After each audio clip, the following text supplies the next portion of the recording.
నిన్న జరిగిన దొంగతనం కేసులో మన హనుమాన్ టెంపుల్ యాసం యాంపల్లి హనుమాన్ టెంపుల్ దగ్గర దొంగతనం జరిగిన కేసులో ఒక లేడీ మాకు కంప్లైంట్ రావడం జరిగింది. వాసం సంతోష్ అనే వ్యక్తి అతని ఇంటి ఓనరు ఇంట్లో 8.3 తులాస్ గోల్డ్, అదేవిధంగా ఒక 135 క్యాష్ 1,35,000 క్యాష్ పోయినాయని చెప్పేసి మాకు కంప్లైంట్ ఇవ్వడం జరిగింది.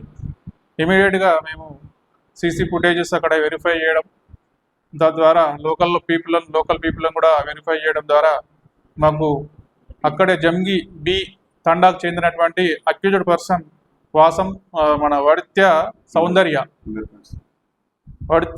సౌందర్య భర్త తండ్రి పేరు ఎంసీ నాయక్, 21 ఇయర్స్ ఉంటుంది. ఈమె ప్రస్తుతం ఇంతకుముందు హౌస్ కీపింగ్ చేసేది, ప్రస్తుతం ఖాళీగా ఉన్నది. ఈమెకు కొంచెం జులాయిగా తిరగడం అలవాటు, ఎంజాయ్ చేయడం అలవాటు. ఈమె డబ్బులు లేకపోవడంతో మొన్న మధ్యాహ్నం 3 గంటలకు 2 to 3 మధ్యలో రెక్కీ చేసుకొని లాక్ ఉండదని చెప్పేసి చూసి ఆ లాక్ బ్రేక్ చేసి ఇంట్లోకి వెళ్ళడం జరిగింది. ఇంట్లో అల్మారాలో ఉన్నటువంటి గోల్డ్ను, క్యాష్ను తీసుకోవడం జరిగింది. అదేవిధంగా పూజా రూమ్లో ఉన్నటువంటి క్యాష్ను కూడా తీసుకొని మళ్ళీ బ్యాక్ సైడ్ నుంచి కాంపౌండ్ వాల్ దూకి అక్కడి నుంచి హైదరాబాద్కి వెళ్ళడం జరిగింది. ఈమె గతంలో కూడా సంగారెడ్డి రూరల్ పోలీస్ స్టేషన్లో ఒక 2 months బ్యాక్ అక్కడ కూడా దొంగతనం చేసి జైలుకి వెళ్ళడం జరిగింది. 1 week బ్యాకే ఇతను జైలు నుంచి రిలీజ్ అయ్యి ఇంటికి రావడం జరిగింది. ఇతనికి జులాయిగా తిరగడం అలవాటు ఉంది కాబట్టి గోవాకు పోవాలనే ఒక ఇంట్రెస్ట్ ఉండే ఈమెకు. దాని ద్వారా ఆమెకు తల్లిదండ్రులు ఎలాగో డబ్బులు ఇవ్వరు, ఎలాగైనా కొన్ని డబ్బులు సంపాదించాలంటే ఏదో విధంగా దొంగతనం చేస్తేనే అవుతుంది అని చెప్పేసి ఈమె మొన్న ఫస్ట్ రోజు మధ్యాహ్నం రెక్కీ చేసి దొంగతనం చేయడం జరిగింది. దొంగతనం చేసి మొత్తం బంగారము, డబ్బులు అన్నీ తీసుకొని పోతే ఈరోజు మేము మార్నింగ్ ఇన్ఫర్మేషన్ ద్వారా ఆమెను పట్టుకోవడం జరిగింది.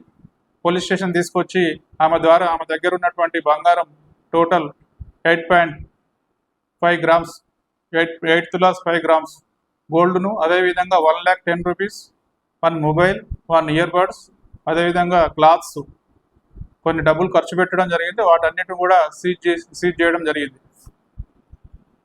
ఇది సీసీటీవీ ఫుటేజ్ ద్వారా మేము క్లియర్గా ఐడెంటిఫై చేసి, గతంలో జరిగిన కేసుల ద్వారా ఐడెంటిఫై చేసి డిటెక్ట్ చేయడం జరిగింది.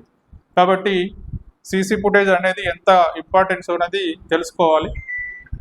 దీని ద్వారా మనకు ఎవిడెన్స్ ఏ విధంగా బయటకు వస్తుంది, డిటెక్ట్ అవుతుంది అనేది చాలా ఇంపార్టెంట్. ప్రజలందరికీ విజ్ఞప్తి, సీసీ కెమెరాలు పెట్టుకోవాలని చెప్పేసి మేము అందరికీ విజ్ఞప్తి చేస్తున్నాం. ముఖ్యంగా యువత ఈ చెడు వాళ్ళకు బానిస అయ్యి జులాయిగా తిరగడం, ఈ విధంగా చేసి దొంగతనాలు చేయడం కరెక్ట్ కాదు. ఇది జైలు శిక్ష అనుభవిస్తారు, కఠిన చర్యలు తీసుకోవడం జరుగుతుంది. కాబట్టి యువత ముఖ్యంగా నేను విజ్ఞప్తి చేసేది ఏంటంటే, పని చేసుకొని బతకండి. పని చేసుకుంటే డైలీ మనకు చాలా పని దొరుకుతుంది, డబ్బులు కూడా వస్తాయి. కష్టపడి పని చేసుకుంటే ఏ రోజైనా దానికి విలువ ఉంటుంది. కాబట్టి యువతకు నేను విజ్ఞప్తి చేసేది, ఇట్లాంటి జులాయి పనులు చేయొద్దు, దొంగతనాలు కూడా చేయొద్దు.